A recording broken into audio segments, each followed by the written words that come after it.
नमस्ते मित्रांनो, मैदान रिपोर्टरमध्ये आपल्या सर्वांचं स्वागत आहे. मित्रांनो, आपण सध्या आहोत नाशिक जिल्ह्यातील निफाड तालुक्यातील पिंपळगाव बसवंत या ठिकाणी.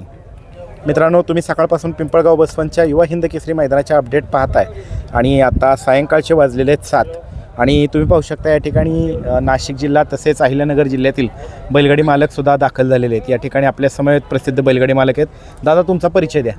गोविंद शिवले. हां, आम्ही सुक्याण्याचे. सुक्यांचे. हां, मोगल सर आमचे बंधू. बरं. गुरु बैलाचे मालक. हां.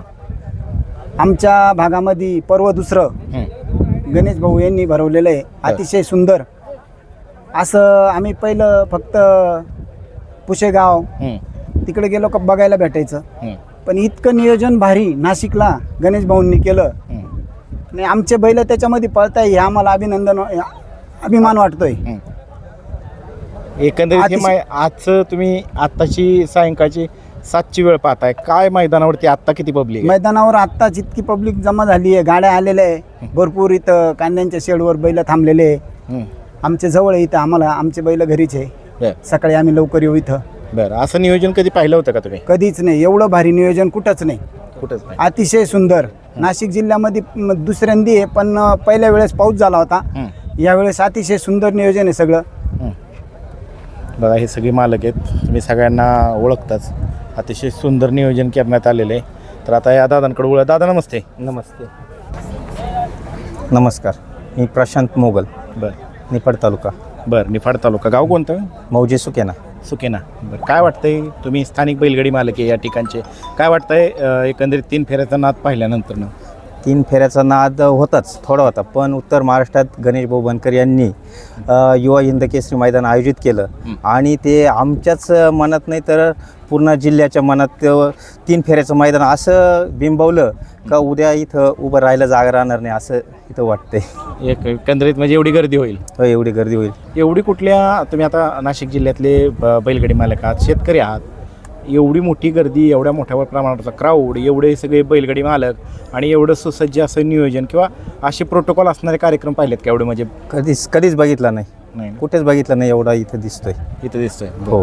काय एकंदरीत तुम्ही एक स्थानिक बैलगाडी मालक म्हणून काय सगळ्यांना आव्हान करताल? सर्वांना आव्हान करेल का उद्या सकाळीच मैदान 8 वाजता चालू होणार आहे, तरी सर्वांनी उपस्थित राहावे ही विनंती करतो. आणि सर्वांची सोय केलेली आहे, बैलगाडा मालकांची सोय केली आहे, प्रेक्षकांची सोय केलेली आहे, पाण्याची, जेवणाची सर्व सोय केलेली आहे. तुम्हाला काय नोंदीविषयी प्राथमिक माहिती भेटली? किती नोंद झाली? 800+ वरती नोंद झालेली आहे. बरं, चांगली नोंद झाली. हो, रेकॉर्ड ब्रेक. हो, आम्हाला तरी वाटतं उत्तर महाराष्ट्रात पुशेगाव नंतर आमचाच नंबर लागेल ही अपेक्षा आहे आम्हाला. चालतंय, धन्यवाद दादा. धन्यवाद. मित्रांनो, आपल्या समवेत तांडव बैलाचे मालक आहेत पिंटू भाऊ इंगळे आहेत. पिंटू भाऊ, काय सांगाल? नमस्कार. मागच्या वर्षीच्या तुलनेत ह्या वर्षी कसं वाटतंय? काय यावर्षी म्हणजे मागच्या वर्षी पर्व पहिलं होतं, पण यावर्षी दुसरं पर्व मागच्या वर्षीच्या पेक्षा 4 पटीनं गर्दी यावर्षी दुसऱ्या पर्वाला जमायची शक्यता आहे आणि ती जमेल पण यापेक्षा आहे. एकंदरीत तयारी कशी वाटते ह्या वेळेसची? एकंदरीत तयारी म्हणजे आता हे उत्तर महाराष्ट्रातील हे सर्वात भव्य दिव्य मोठं बैलगाड्याचं मैदान भरणार आहे आणि इथं साधारण गाड्यांची 800+ गाड्यांची नोंद झालेली आहे आणि अजून पण संध्याकाळी नोंद चालू आहे आणि ती लॉट काढायच्यापर्यंत होईल, बरीच नोंद होईल. रेकॉर्ड ब्रेक नोंद आहे का ह्या भागात? रेकॉर्ड ब्रेक नोंद होणार आहे. इथं 3 फेऱ्याची बरीच मैदान झाली नाशिक जिल्ह्यात, त्यातलं आता सगळ्यात जास्त चालू घडीला नोंद झालेलं मैदान कुठलं? म्हणजे हेच मैदान धरणं येईल. मागच्या वर्षी पहिलं पर्व झालं आणि आता हे दुसरं पर्वामध्ये रेकॉर्ड ब्रेक नोंद होणार. काय वाटतं, बैलगाडी मालक एवढा उत्सुक का आहे या मैदानासाठी? काय होतं, सातारा, सांगली, पुण्या भागात जे मैदानं होतात त्याच्यामध्ये जे 3 फेऱ्याचे जे मैदान होतं ना, आमच्या नाशिक भागात जे घोड्या बैलाचे मैदान होतात त्या तुलनेत 3 फेऱ्याचा जो म्हणतो आता आपण क्रेज वाढलेली आहे, ती क्रेज आता उत्तर महाराष्ट्रात पण वाढलेली आहे आणि ती क्रेज बघता आता सर्व जे मोठमोठे नंदी आहे, बकासूर झाला, मथुर झाला, उर्मिलताईंचा राजा झाला, आता म्हणजे बरेच जे मोठमोठे नंदी आहे ते उत्तर महाराष्ट्रात येण्यासाठी उत्सुक आहे आणि त्यांच्यासाठी एक सुवर्ण संधी असेल जी उत्तर महाराष्ट्रात येऊन आणि गुलाल घेण्याची. त्याच्यामुळे बरेच नंदी इकडं येण्याच्या मार्गावर आहे. आणि इथल्या भागातल्या बैलगाडी मालकांच्या मनामध्ये काय वाटतंय? इथल्या बैलगाडा मालकाला एकच वाटतं का आपल्या भागात जे लांब जे नंदी ज्यांचे नाव झालेले, जे अखंड महाराष्ट्रात नाव गाजवत आहे, ते नंदी आमच्या भागात यावा आणि आपल्या डोळ्यांनी स्वतः ते नंदी बघावेत पळताना. ते सर्वांना वाटतं. तेच आता जे पश्चिम महाराष्ट्रात जे नंदी पळतात तेच या उत्तर महाराष्ट्रात नंदी पळावे आणि तीच 3 फेऱ्यांची क्रेज या उत्तर महाराष्ट्रात जास्त रुजावी म्हणून त्या दृष्टीने हे मैदान भरवण्यात गणेश भाऊने जो पुढाकार घेतला आहे त्याबद्दल गणेश भाऊंचे खरोखर आभार मानतो आम्ही. चालते, धन्यवाद.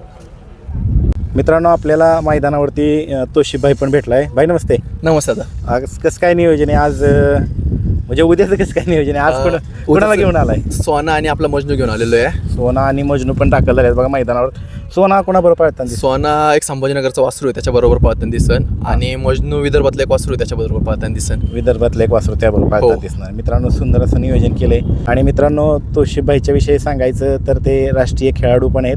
त्याच त्याच्या जोडीला एक प्रसिद्ध बैलगाडी मालक आणि त्याच जोडीला आता एक फेमस रील स्टार म्हणून पण त्यांची ओळख आहे आणि एक बिझनेसमॅन म्हणून पण आता ओळख निर्माण व्हायला लागली. तर काय सांगायला याच्याविषयी? तर दादा, रील स्टार बोलण्यापेक्षा मी स्वतः एक गाडा मालक आहे. जे काय आपल्यासारखी गोरगरिबाची पोरं आहे जे काय कष्ट करतात क्षेत्रामध्ये त्यांना मार्गदर्शन करायचं काम करतोय. कारण की बरेचसे मोठे लोक त्यांना काही सांगत नाही आहे, बैल उजेडात आणत नाही अंधारातली आणि बरेचशांची गोरगरिबांची बैल पायऱ्या वाचून राहतात ते. आणि दुसरं काय जे काय बैलांचे व्यायाम वगैरे असतात, आता बऱ्याचदा मला बघितलं असेल मोठ्या मोठ्या बैलांचे व्यायाम घेतात. आता नाव नाही सांगणार मी कोणाचं. तर बैलांचे व्यायाम वगैरे घ्यायचे काम आता सध्या मी करतोय. आणि आता आपण एक मार्केटमध्ये प्रोटीन पण लॉन्च केलेलं आहे. कसं खपतंय काय? प्रोटीनला खूप मागणी आहे आता आणि जे काही आपले रिपीटच ऑर्डर होतं ते जे काही आपलं ट्रस्टेबल ऑडियन्स होतं, आपली जे काही इंस्टाग्रामची फॅमिली होती आणि जो काही तुमचा सपोर्ट होता, तर त्याने आपलं प्रोटीनचं आता सगळं खूप चांगलं चाललेलं आहे. चालतंय. तुम्हाला उद्या मैदानासाठी शुभेच्छा. धन्यवाद दादा. मित्रांनो, उद्याच्या युवा हिंद केसरी मैदानासाठी जानवली गावामध्ये शिव, त्याचबरोबर शंभू आणि आयकॉनिकसुद्धा दाखल झालेलं आहे. हे नंदीसुद्धा उद्याच्या मैदानामध्ये आपल्याला पळताना दिसणार आहेत. मित्रांनो, तुम्ही पाहू शकता प्रसिद्ध बैलगाडी मालक मिलिंद शेठ पाटील यांचा बिंदोडचा बेताज बादशाह समजला जाणारा भुंगा डॉनसुद्धा दाखल झाला आहे. वडाली भुई या गावा परिसरामध्ये तो दाखल